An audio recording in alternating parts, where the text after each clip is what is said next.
Bonjour à tous et bienvenue sur la 13e vidéo de notre aventure en Thaïlande. Aujourd'hui, on va à la rencontre d'un expatrié français. Vous le savez, on fait des vlogs tous les jours, mais on fait aussi des rencontres. Et aujourd'hui, on va à la rencontre de Maxime, qui est un expatrié français qui s'est installé à Bangkok pour lancer Very Local Trip. En gros, c'est une plateforme collaborative qui permet aux voyageurs de voyager différemment. En gros, plutôt que de passer par des agences de voyage classiques, Maxime, ce qu'il propose, c'est de vous faire découvrir un pays, une ville, avec un ami local qui va vraiment vous faire découvrir la ville ou le pays différemment. Donc, on va aller à la rencontre de Maxime, on va lui poser des questions qu'on a à lui poser sur l'expatriation, sur l'entrepreneuriat et aussi sur le tourisme durable. Donc, on se retrouve avec Maxime. À tout de suite.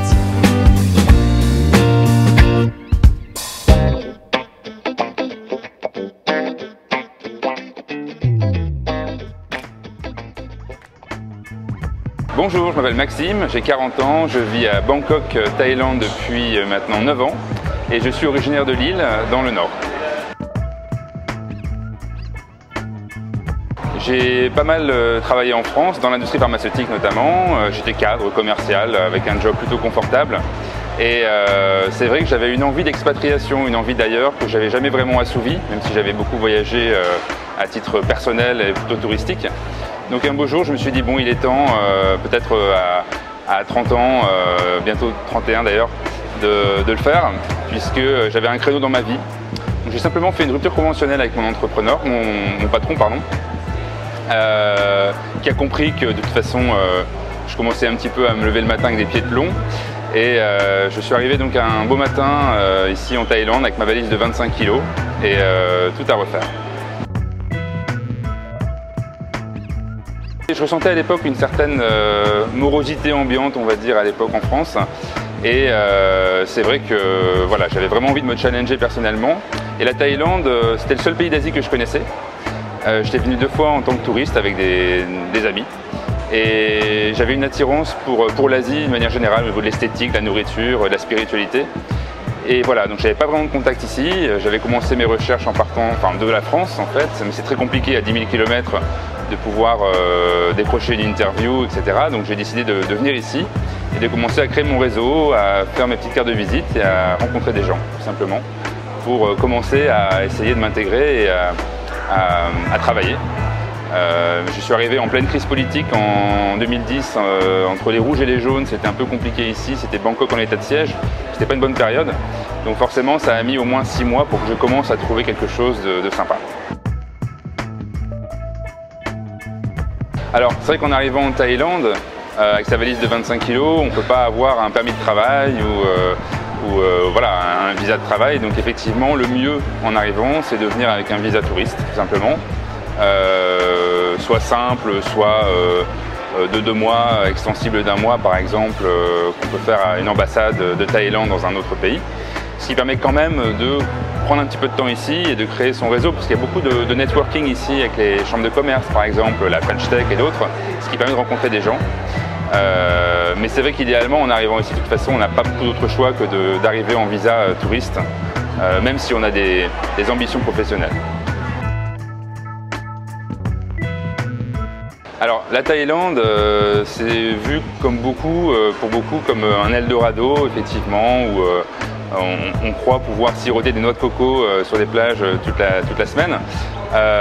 Certes, ça arrive, mais c'est pas tout le temps le cas. D'ailleurs aujourd'hui on voit beaucoup d'émissions sur M6 TF1 avec les Français qui partent en Thaïlande à l'autre bout du monde et parfois ils déchantent. Donc c'est un pays où il y a quand même beaucoup d'excès possibles, surtout quand on est un homme, il faut le dire. Quand on est un épicurien en plus, comme moi, donc il faut pouvoir vraiment garder son objectif et voilà, et déjà garder un objectif. Ensuite, travailler en Thaïlande c'est pas simple parce que ici c'est vrai que créer son entreprise ou être employé c'est pas facile. Souvent d'ailleurs il faut employer 4 Thaïlandais pour un Farang, un Français par exemple, quand on crée une société. Il y a des différences culturelles qui sont très fortes. Typiquement on travaille avec des Thaïlandais. Il faut pouvoir s'adapter. On est dans un monde qui est complètement différent de la France. Il faut pouvoir, par exemple, dire les choses sans être trop direct, pour ne pas faire perdre la face à l'autre qui est en face justement, sinon on peut le payer très cher. Voilà, il y a plein de petites choses quand même qu'il faut savoir ici. Et le but, en fait, moi quand je suis arrivé, c'était pas de rester pour rester et de faire n'importe quoi. C'était vraiment de trouver quelque chose de stable. Et au bout de 6 mois, j'ai effectivement trouvé un job dans une société qui fabriquait des moustiquaires imprégnés pour la prévention du paludisme. Ce qui m'a permis de beaucoup voyager en Asie, en Afrique notamment. Et j'ai beaucoup appris sur le tas. Et c'est vrai qu'en arrivant ici, j'ai eu accès à ce job qui, sur le papier, je pense que c'est un job qu'on ne m'aurait pas donné en France, puisqu'il fallait avoir une expertise en affaires réglementaires, ce qui n'était pas mon cas. Mais l'avantage d'un certain côté ici, c'est que quand on a peut-être un certain bagage, même si ce n'est pas sur le CV exactement le profil du poste, on peut aussi donner la chance à des gens. Alors qu'en France, je trouve qu'on met trop les gens dans des cases. Donc voilà, il y a un petit peu les pour et les contre ici. Mais voilà, il y a moyen de faire sa place. Mais c'est vrai qu'il y a de plus en plus de Français qui viennent, donc forcément, les places sont plus chères.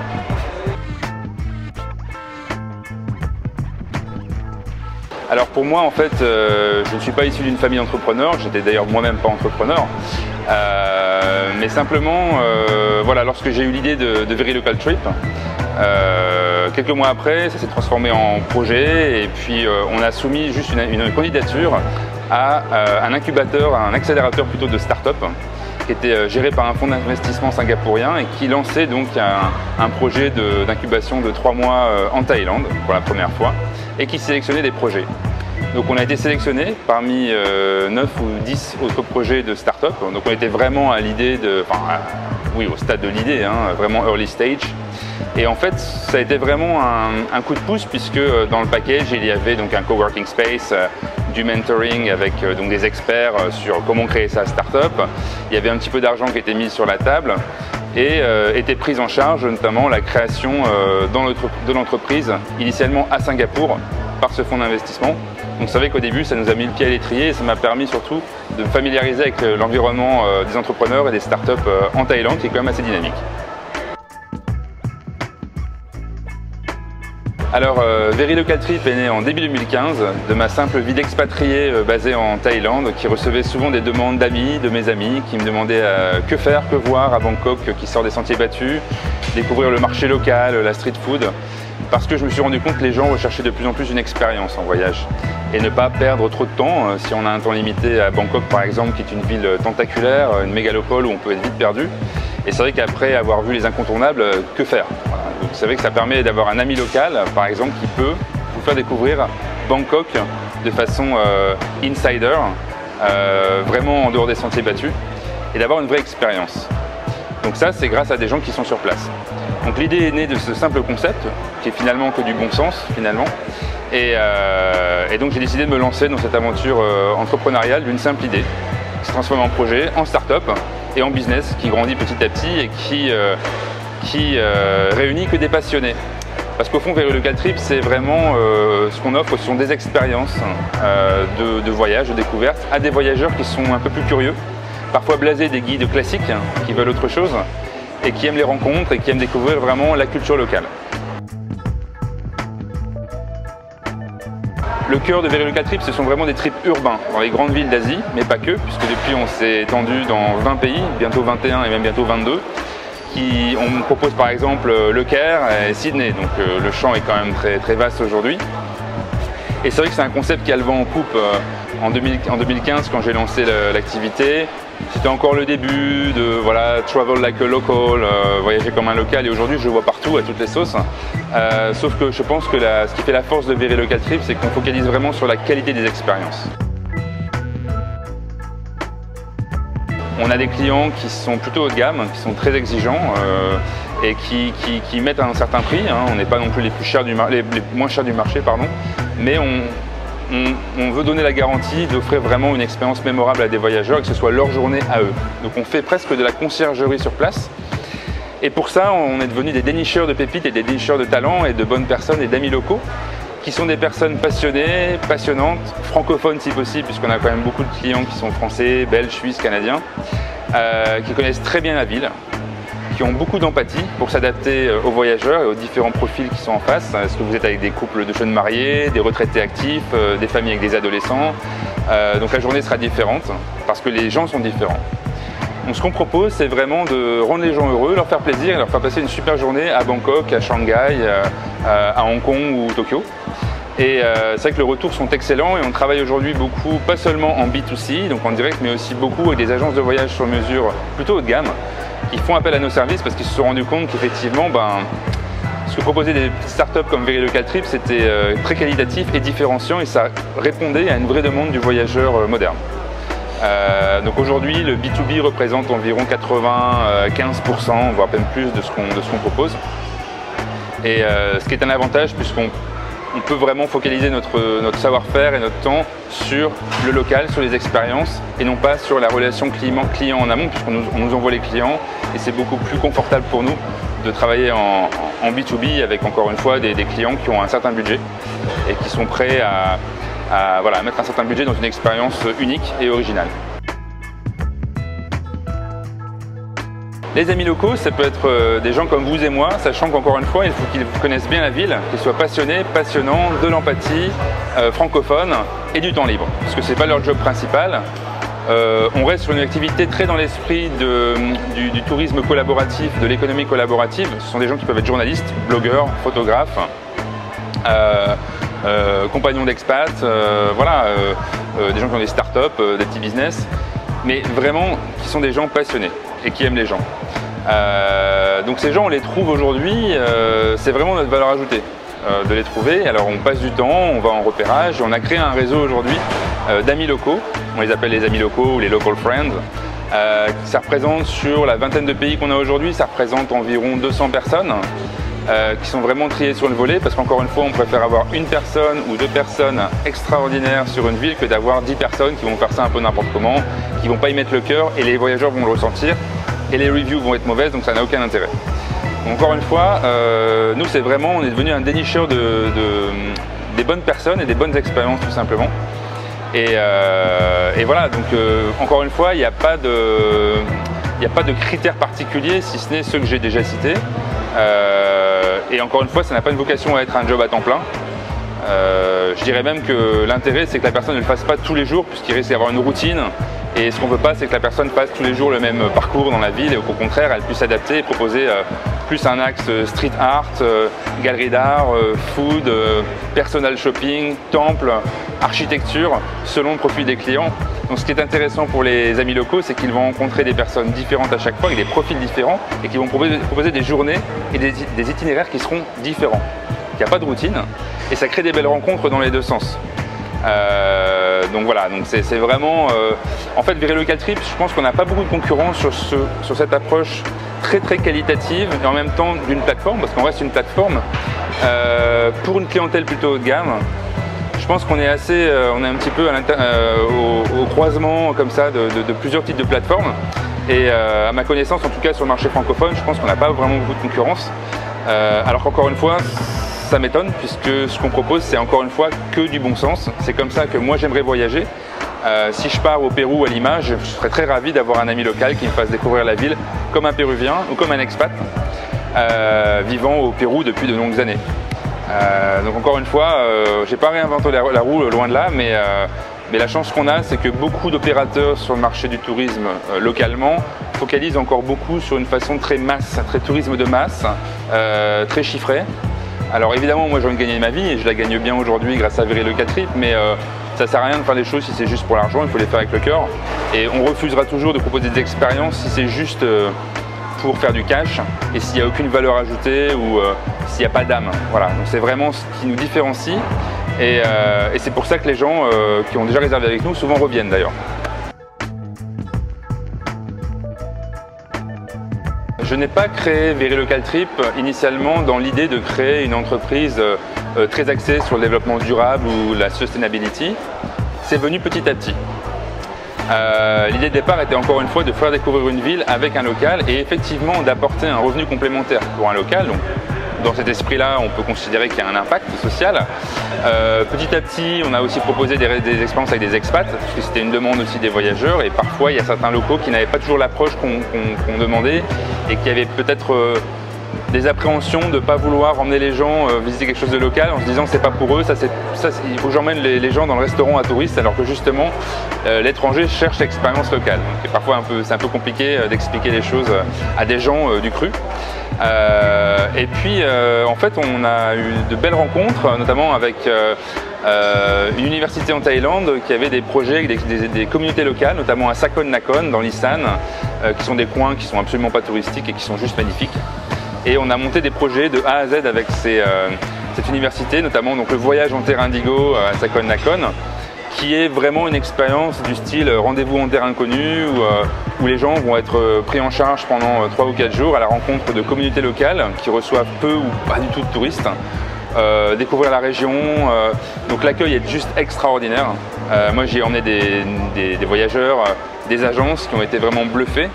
Moi-même, quand j'y vais, ça me réconcilie avec la Thaïlande, parce que des fois, c'est vrai que moi, j'aime bien la ville, mais des fois, c'est bien aussi de retourner dans un coin beaucoup plus authentique et de voir des gens qui n'ont eu que très peu de rencontres avec des étrangers, en fait. Donc, c'est assez intéressant. Et voilà, donc vraiment une très belle expérience émotionnelle. Et là, le but, c'est vraiment d'apporter un complément de revenus aux communautés locales à partir de leur savoir-faire, en l'occurrence l'artisanat, les teintures indigo, etc. Mais de veiller à ce que ça ne devienne pas leur activité principale, pour pas justement les disrupter, ne pas leur faire changer leur activité principale. Moi je suis allé au Maroc par exemple, où j'ai été effrayé de voir des enfants sur le bord des routes dans l'Atlas qui attendaient les 4x4 de touristes pour récolter des bonbons et des pièces et qui faisaient l'école buissonnière. C'est hallucinant. Donc nous, on ne veut pas du tout que ces petites pépites deviennent hyper touristiques. Donc c'est trouver le juste milieu, la bonne balance en justement emmener des voyageurs, donc plutôt, encore une fois, sur un créneau haut de gamme, ou des gens qui vont mettre un certain budget, et non pas emmener des cars de 50 touristes pour dénaturer l'endroit. Donc voilà, ça reste des projets à impact social. Ici, c'est vrai que c'est compliqué. Il y a beaucoup d'entrepreneurs sociaux qui pensent plus social qu'entrepreneuriat. Mais pour que ce soit sustainable, pour que ce soit durable, il faut qu'il y ait une rentrée d'argent, il faut qu'il y ait justement une vision de long terme. Et ça, c'est toute la difficulté ici, parce qu'il y a beaucoup de gens qui ont des bonnes volontés, mais des projets qui se cassent la figure au bout d'un mois ou deux. Encore une fois, le tourisme, ce qu'on appelle le community-based tourism, donc le tourisme à impact social communautaire, n'est pas très facile à vendre puisqu'on est sur des destinations qui ne sont pas connues du grand public. Sakon Nakhon, pas grand monde connaît, c'est pas forcément dans le guide du routard, tant mieux. Mais justement, il faut pouvoir convaincre les gens d'y aller. Mais c'est pas forcément pour des voyageurs qui veulent découvrir la Thaïlande en découverte pour la première fois. En général, les gens vont faire Bangkok, Chiang Mai, les îles, ils vont pas aller dans l'Isan. Par contre, quand ils vont revenir en Thaïlande, ils vont vouloir voir quelque chose de beaucoup plus authentique. Ils auront dit, voilà, on a fait Chiang Mai, on a fait les îles, on veut voir la vraie Thaïlande. Et là, pour le coup, c'est un peu plus facile de convaincre les voyageurs de vraiment se laisser guider et d'aller découvrir l'Isan, qui est encore une fois une expérience extrêmement forte. Mais pour des voyageurs, c'est pas pour tout le monde. Voilà, c'est pas pour tout le monde, et tant mieux. Bangkok, c'est une ville incroyable. Ça fait 9 ans que j'y vis et je ne m'en lasse pas. C'est bien d'en ressortir de temps en temps, mais j'adore y revenir. Je pense que dans le monde, c'est une des villes les plus fascinantes. Il se passe toujours quelque chose. Moi, j'adore ça. Au coin de la rue, ce matin, en sortant de chez moi, j'ai discuté avec la petite vendeuse de billets de loterie. Un échange, un sourire, voilà, c'était quelque chose. Les gens sont très souriants, les gens sont très agréables au quotidien. Ça reste une grande ville, mais où il y a un vrai savoir-vivre, où il y a des sourires, où il n'y a pas d'irrespect. Donc ça, c'est vraiment très appréciable. On ne se sent pas du tout en insécurité à Bangkok. On peut vivre dans des quartiers très verdoyants, ça existe. Moi, je vis dans un quartier où c'est beaucoup d'arbres, il y a des écureuils sur mon balcon le matin, alors que je suis à 5 minutes à pied d'une station de BTS, qui est le métro aérien à Bangkok. Donc voilà, il faut connaître. Mais vraiment, les gens souvent viennent ici en se disant « Oh là là, Bangkok c'est une ville de fou, je passe 2-3 jours et vite je m'en vais à la mer », alors que justement, il y a énormément de choses à découvrir. Mais je comprends, dans le sens où quand je me revois il y a 9 ans, non, il y a un peu plus longtemps en tant que touriste, la première fois à Bangkok, je me suis dit « Oh là là, c'est une ville de fou, il faut vite que je parte à la mer ». Et je m'étais dit « Mais comment on peut faire pour vivre dans une ville pareille ?» Et finalement, ça fait 9 ans et encore une fois, je ne m'en lasse pas, il y a toujours des nouveaux quartiers à redécouvrir. Les Thaïs sont très créatifs. Donc il y a vraiment des quartiers, des districts avec beaucoup d'artistes, les créateurs de design, etc. Il y a énormément d'expositions. Il n'y a pas une ville culturelle aussi riche qu'en France, mais il y a vraiment beaucoup de choses qui se passent.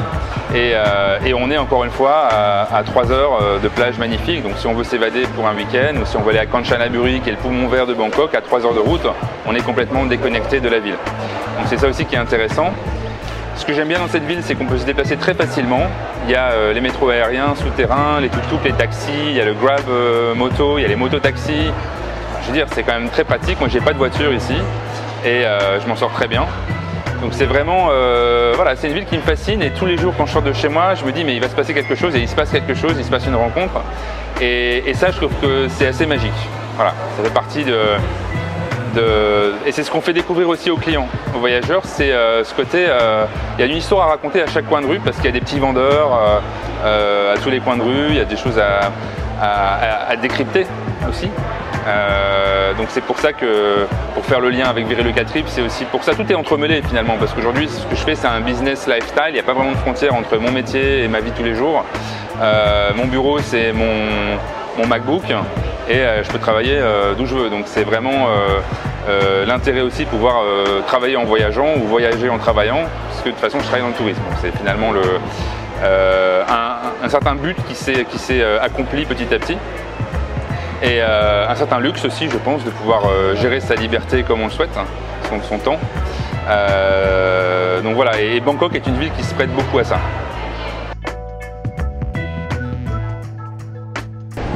Alors, est-ce que la France me manque? Les proches, oui. Les amis, la famille, parfois. C'est vrai qu'à distance, on aimerait bien les voir plus souvent.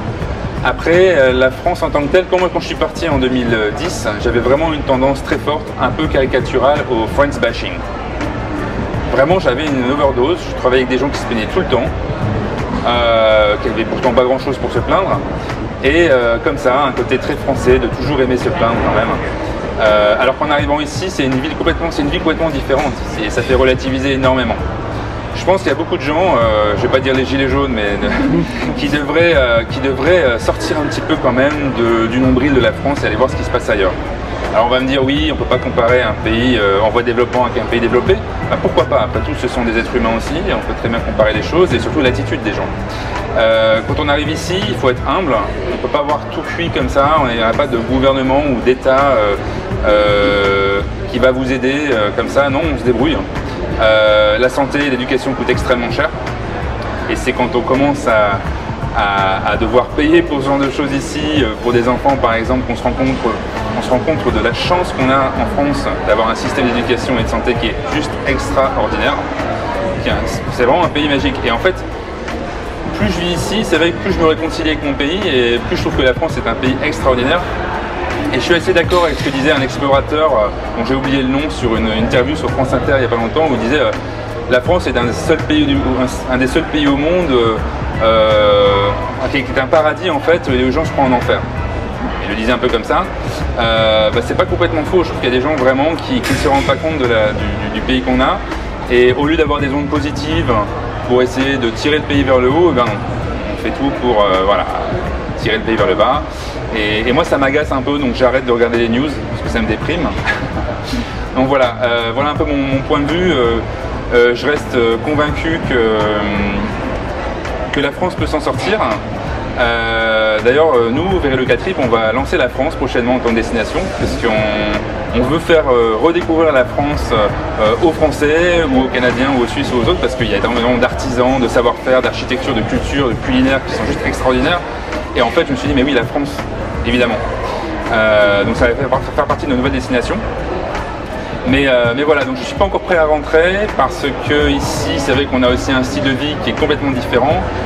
Quand je rentre en France, j'ai l'impression d'avoir vécu 10 000 choses en fait ici, et quand je rentre en France, j'ai l'impression qu'il ne s'est pas passé grand chose en fait depuis que je suis parti. On n'a pas le même rythme, l'Asie est très dynamique. Ici, si quelqu'un réussit, le voisin va peut-être lui demander ben, tiens, bravo, mais comment t'as fait, montre-moi. Alors qu'en France, si le voisin réussit, on va en être jaloux, ou ça va être sujet à des critiques. On n'aime pas les gens qui réussissent, on n'aime pas les gens c'est louche. Il y a toujours cet esprit-là qui m'agace un peu aussi, je dois le dire. Donc voilà, il y a des pour et des contre. Un pays magnifique qui est malheureusement un peu gangréné par ses démons, ces choses un peu comme ça, très pénibles, que j'ai fui et que j'ai un peu peur de retrouver en rentrant. Surtout en tant qu'entrepreneur. Voilà, donc c'est une grande question. Peut-être qu'un jour je rentrerai parce que pour mon fiston, ce sera peut-être plus intéressant pour lui d'étudier en France. Il y a un niveau d'éducation qui est quand même extraordinaire. Donc voilà, mais à voir, à voir. En tout cas, ce que j'ai construit est essentiellement ici en Asie, donc ça a aussi du sens que je reste ici pour le moment. Mais puis c'est une bonne raison pour ma famille et mes amis de venir me rendre visite.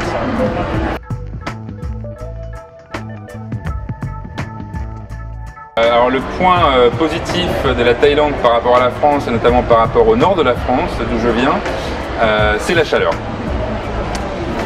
Le point négatif, c'est la chaleur. Et là, il fait extrêmement chaud.